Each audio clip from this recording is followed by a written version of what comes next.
The story begins with the protagonist reflecting on the nature of the world, wondering if God had turned it upside down like an hourglass, or if, on the contrary, the world had succumbed under the weight of the rainwater. His daily life had become a silent wait in the semi-basement room, where he awaited his older brother's return from work to share their first and last meal of the day together. However, that routine was distorted by an overwhelming silence. Everything changed with the devastating news that his brother, who had left, had been dead for 2 months. Later, the protagonist found himself in a morgue, where a coroner told him it was time to check if the body they had was that of Nam Hee-jae. Overwhelmed by anguish, the protagonist refused to look, feeling that he could not bear the sight. The coroner urged him to think carefully about his brother's physical characteristics, reminding him of the moles or scars that could help identify him, but the body was so burned that the thought of seeing it was unbearable. In his mind, the protagonist repeated over and over that he needed to see it, that he needed to confirm if it was really his brother. One of the officers asked another coroner if he smelled something strange. The coroner, with an expression of indifference, replied that it was a person who smelled dead bodies every day. However, the officer insisted that he was not referring to that smell, but to Nam Hee-jae's younger brother. Turning to the protagonist, the officer asked if he was really Nam Woo-yoon. The coroner, interrupting, clarified that there was no alpha or omega in the Nam Hee-jae family and questioned whether the officer was registered, warning him that he could be arrested without a warrant for failing to register legally. In his mind, the protagonist realized that he was in big trouble and that he shouldn't get caught, remembering his brother's words warning him not to do so. The officer, not wasting any time, ordered Nam Woo-yoon to stand with both hands above his head and facing the wall. The coroner, observing the situation, simply commented that this was what was happening. At that moment, someone kicked the door hard, causing the officer to exclaim, "What?" The protagonist, seeing a handsome man enter, thought he was an alpha and recalled his brother's warnings about the need to be careful. The scent emanating from the man unsettled him. The handsome man, with a frustrated expression, approached the scene, saying he couldn't believe that Hee-jae-hyung hadn't even returned his money, mentioning that everything was burned and couldn't be sold. The officer, trying to understand the situation, asked what the man's relationship was with Nam Hee-jae. The handsome man, remaining calm, replied that he was asking just in case, pointing out that both corneas were melted. The officer, confused, asked what he was talking about in front of a detective. The handsome man, with determination, told him that he had many questions for him and that it was better they discussed it. He introduced himself as Baek Pil-seung and mentioned that he had an office in Seoul.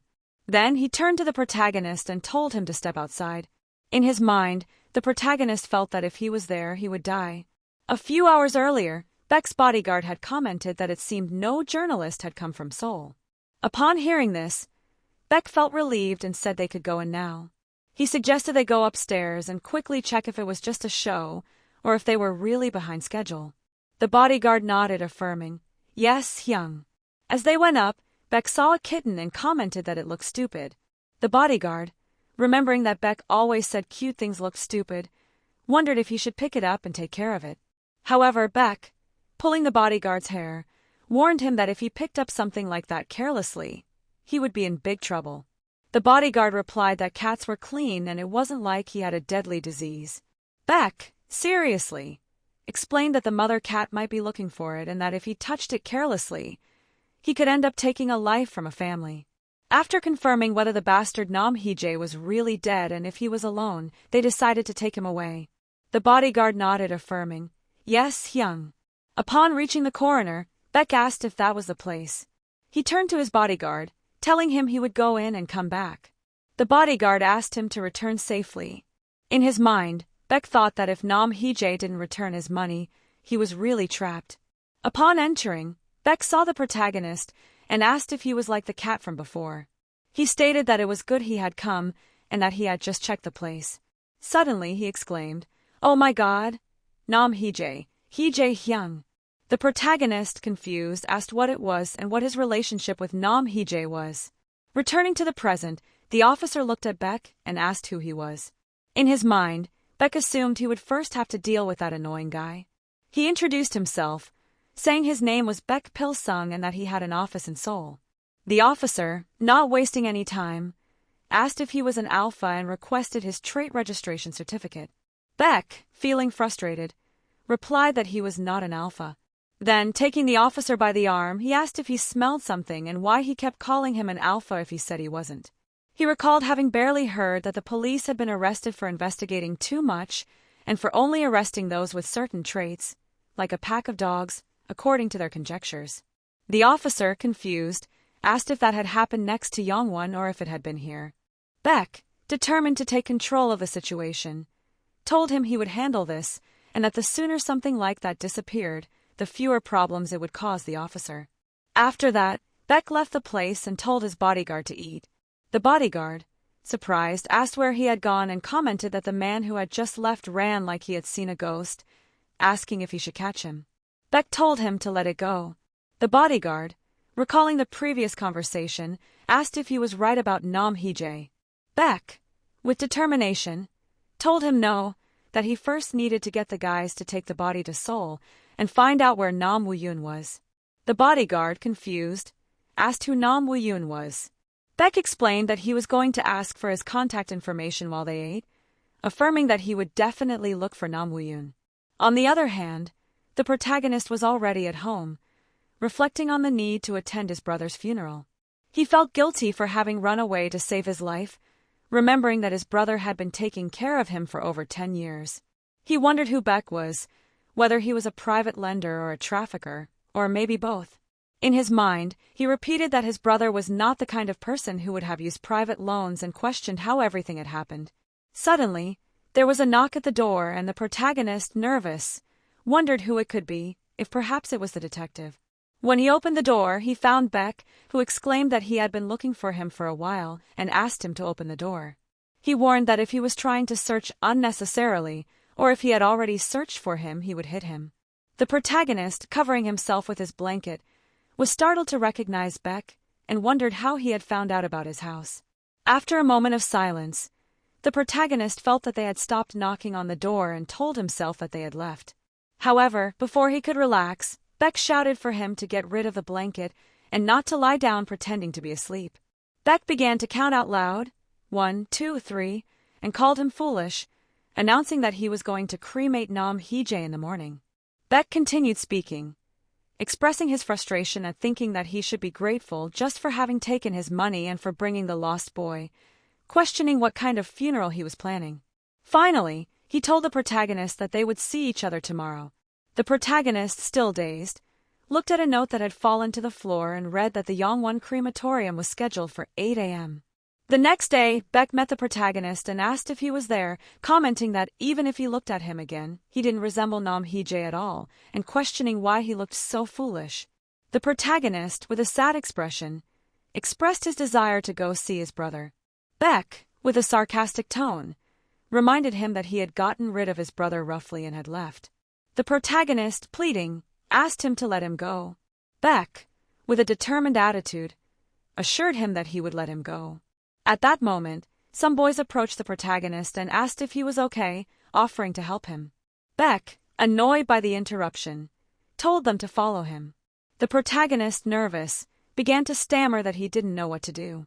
Baek reminded him that he had said he was going to see his brother.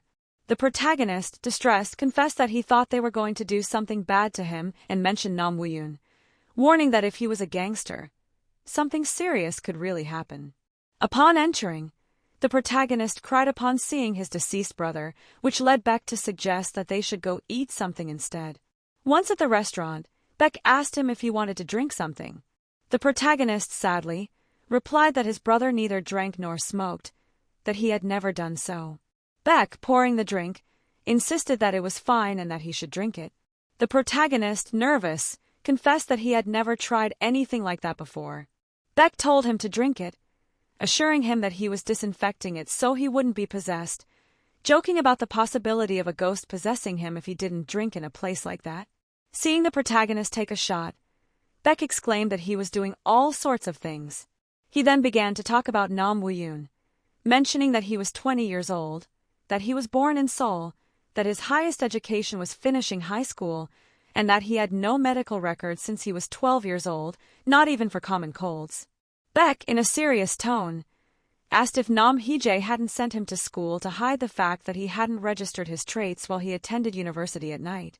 The protagonist, visibly affected, explained that this was because his brother needed to earn money, and for that he needed to learn something. Baek, with a critical look, told him that his brother was not that kind of person, reminding him that the money he had borrowed was 3,000, but that today the cost of the cremation had risen to about 500. He asked how he wanted to pay him. The protagonist, feeling lost, admitted that he didn't know how to pay with money. Baek, surprised, asked him if he didn't want to pay. The protagonist, in a moment of desperation, asked for more drink. Baek, a bit confused, asked if he had ordered more. After a few drinks, Baek asked the protagonist if he liked the course of the day, commenting that, in his opinion, it had been amazing. After a while of eating desserts and singing karaoke, the protagonist, a little drunk, accidentally stumbled into Baek, who, with a smile, asked if he was flirting with him. In a moment of impulse, the protagonist kissed Baek, and after the gesture, he fell asleep. After a while, the protagonist suddenly woke up, confused and wondering where he was. Realizing that he was in a gangster's office, he remembered that he had eaten and drunk with him. At that moment, he recalled that Baek had kissed him and wondered why he had done it, questioning whether he really wanted to have a little fun before robbing him. Thinking about the situation, he realized that if this was the gangster's hideout, it was dangerous to stay any longer. Determined to get out of there, the protagonist moved cautiously and, to his surprise, just as he was about to leave, he saw the gangster in the distance talking to one of his aides. The gangster was saying that it was fine, to which the aide asked why he was wearing sunglasses that morning.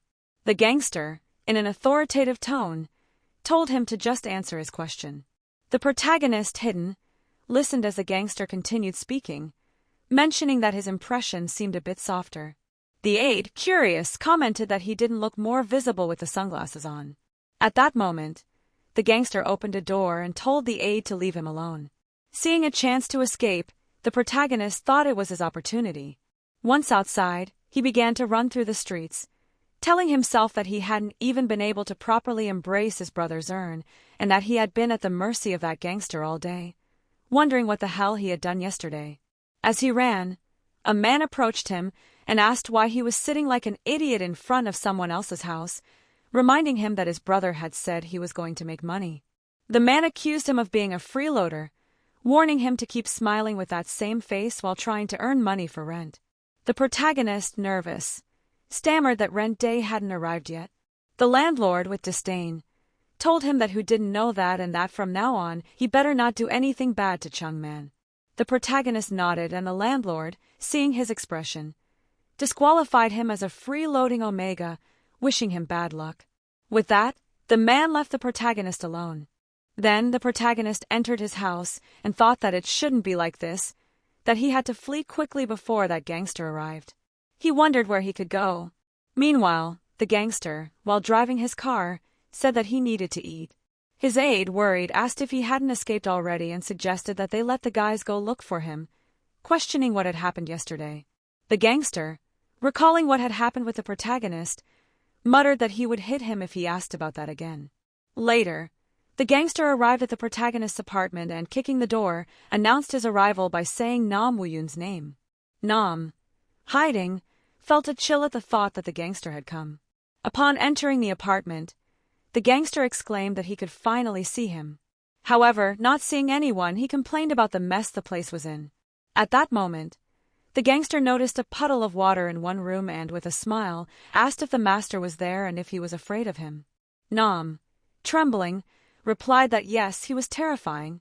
Baek, who had been present, murmured that he couldn't cover his face, so he covered his eyes instead. Then he grabbed Nam by the shirt and told him to come out first, warning him that if he woke up in the morning, he should wait patiently for him in the office. Baek continued, asking if he wanted to go to a stinky corner of the house while being soaked by the rain. He reminded him that if he had waited patiently, he would have brought him everything, including hot soup for the hangover and new clothes. In his mind, Baek thought that if he said that, Nam would run away again. So he asked him to take off his flannel shirt. Nam, hesitating, replied that he really didn't want to do that. Baek, feeling impatient, insisted that he take it off. Nam, feeling cornered, fled, saying he was going to take a shower. Baek, frustrated, watched him leave. After that, Baek told Nam to finish all the soup, warning him that if he left any, he would open his stomach and spill it. While Nam was eating his soup, Baek asked if he remembered when he kissed him yesterday. Nam nodded, confirming that he did. Baek, with a smile, asked what he was going to do, if he was going to go out with him. Nam, a bit confused, replied that he didn't know. Suddenly, Nam felt a stomach ache, which made Baek laugh and say that if he had just kissed him, he was already pregnant. In his mind, Nam reminded himself that he had to be patient and that if he had nothing, he had to endure it. That was how they survived. Baek, worried, asked if he was really sick and where it hurt, expressing that there wasn't much time to investigate. He pulled out a knife and told him to just cut it. Nam, scared, begged for help, pleading for him to save him and saying he didn't want to go on a boat, fearing that if he went somewhere strange he wouldn't come back. Baek, trying to calm him down, told him that that wasn't what he was saying. Nam, in a panic attack, exclaimed that he didn't want to die yet. Baek, feeling frustrated, told him that this was really driving him crazy, clarifying that he was neither an alpha nor a scary person. Nam, confused, asked him if he really wasn't an alpha. Baek introduced himself as Baek Pil-seung, explaining that he was not an alpha, just a gangster, and that he wouldn't kill him even if he didn't beg for his life. He assured him that he would receive the money his brother had borrowed and that he liked him, asking him to go out with him and be his lover. Seeing the lack of response, Baek asked why he didn't want to. Nam, hesitating, wondered what would happen if he said no. Baek, insistent, asked if he didn't want to show him. Nam, nervous, stammered that he couldn't think about it. Baek, determined, asked how much time he needed to think it over, suggesting that 3 hours would be enough. At that moment, the aide arrived, saying that Baek had to go to the workshop because there was a problem with production. Baek, visibly frustrated, commented that he was in a critical moment and that a gangster was this busy. He explained that when you watch movies, you see things like gambling, drinking, and flirting, but all of that was nonsense. He wondered what would happen if you ignored people's sincerity, mentioning that his phone had fallen under the couch. Nam, feeling guilty, apologized. Baek, determined, told him that he would come back tomorrow and hoped to have his answer ready, asking if they would see each other as lovers. Then, while looking at his reflection in the car, Baek thought that no matter how much he thought about it, it all came down to the color of his eyes and wondered what he should do with something like that. The aide, noticing his distraction, asked if his sister-in-law had criticized him for not having good eyesight. Baek, irritated, told him to shut up. Shortly after, a chubby little man appeared and asked if this was Nam Heejae's house. Nam was packing his things, feeling the urgency to flee. He thought that even if he got caught again and died, he had to go somewhere. He told himself that there must be something like a bank account left by his brother. At that moment, the chubby man entered the room and asked where he was going. Nam, alarmed, wondered if he was a gangster trying to spy on him. The chubby man, unfazed, asked if he was busy with work. Nam, trembling, asked who he was. The chubby man introduced himself as Nam Heejae's loan shark and warned him that if he didn't tell him where his brother was, he would kill him. He continued explaining that it wasn't just 1 or 2 people who had been deceived by the brute Nam Heejae, recalling how he had been borrowing money while gritting his teeth like a servant. He mocked him, saying that he thought he was just a blabbering fool, but that no one knew he would actually stab them in the back. The chubby man, with a sinister smile, commented that the younger brother he was cursing at looked delicious. In an instant, the chubby man and his aides grabbed Nam, stating that money was money and that they would see what he tasted like. Nam, terrified, pleaded to be let go and asked for help. The chubby man, sniffing the air, said he smelled pheromones, enjoying the situation. And well, what happens next is that the chubby man wanted to have his way with the poor protagonist, which he almost did. At that moment, the gangster arrived and exclaimed to wait a moment, recalling that the boy resembled Baek Pil-seung. The chubby man, surprised, commented that Baek Pil-seung, who didn't even go to private bathrooms, had used Nam Heejae's younger brother. He remembered seeing him walking near a karaoke bar with him by his side, and that what he had seen earlier in front of that house seemed to be his car. Then he asked Nam what his relationship with Baek Pil-seung was. The chubby man, still incredulous, wondered if he was really Baek Pil-seung. Nam, feeling cornered, replied that if those thugs were so scared now, he first had to live and see. The gangster, with a calculating look, mentioned that Nam Hee-jae had escaped with Baek Pil-seung's money, suggesting that maybe he had kept him as collateral. The chubby man, with disdain, stated that Nam Hee-jae was the type who would go to the ends of the earth and be caught by Baek Pil-seung, concluding that they just had to wait and kill him. He said it had almost happened and suggested that they withdraw. Meanwhile, Nam was repeating in his mind that he had to flee, that he needed to escape. He wondered if running away from the gangster would end this misfortune. Without his brother, he thought it would be the same no matter where he went. At that moment, Nam saw his phone ringing and realized it wasn't a call from the mobile that Baek Pil-seung had given him. He answered with a hello, and upon hearing his brother's voice, he felt a mix of relief and surprise. His brother asked if he was home now. Nam, excited, exclaimed that he was asking what had happened, remembering that he had been at the morgue and that there had been a funeral yesterday. His brother, in a serious tone, told him to stop making noise and to get out of the room immediately to get the deposit first. Nam, distressed, pleaded with him that if he was alive, he should come home and asked where he was now, mentioning that strange people kept arriving saying that his brother had borrowed money from them. He questioned whether the gangsters were lying, asserting that his brother couldn't do that. His brother, annoyed, ordered him to go to the landlord immediately and tell him that he had to leave for some reason, warning him never to talk about him. He asked him to request the return of the deposit before the end of the month, assuring him that he could do it. Nam, hesitating, thought that his brother must have something in mind too, but decided that for now he would do as he was told. He repeated to himself that he didn't understand it now, but that his brother had never been wrong. As he left, the landlord saw him and shouted that he was a rude bird, complaining that he hadn't notified him that he was leaving the room. He reminded Nam that he had clearly told him that if he wanted to leave, he had to notify him at least 3 months in advance. Nam, nervous, apologized, explaining that they had had a situation. The landlord, furious, warned him not to dare to make a scene and to get out of there, questioning how he had the audacity to come in wearing completely transparent clothes and accusing him of talking nonsense. While listening to the landlord, Nam thought of his brother, convinced that he was not that kind of person and that he had to believe him. He wondered why he kept having strange thoughts, repeating his name, Nam Woo-yoon, like a mantra to calm himself.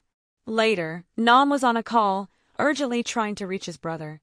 His brother asked about the money, demanding to know what had happened to it. Nam, agitated, replied that he didn't understand why he needed money and that if he needed it, he could talk to him directly. He wondered who had died with his brother's belongings, recalling that he thought it was him and that he had prepared himself, but questioned whether he should tell the police. He mentioned the debts that the gangsters were talking about, remembering that Baek Pil-seung had told him that his brother had borrowed 3,000 won. He wondered what was happening with all that money and the deposit. Frustrated, Nam shouted at him not to pretend to be nice and just answer, asking if he accepted returning the deposit. His brother, angry, told him to take it even if it meant using a weapon. Nam, confused, asked what he was saying. His brother explained that what he meant was for him to just scare the old man, assuring him that he could do it. He ordered him to go to Incheon if he got the deposit and warned him not to get into trouble with the police or the gangsters, promising to send him the address. He asked if he was listening.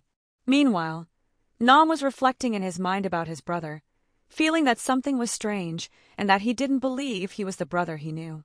He remembered that Nam Hee-jae hadn't sent him to school to hide the fact that he hadn't registered his traits while he attended university at night.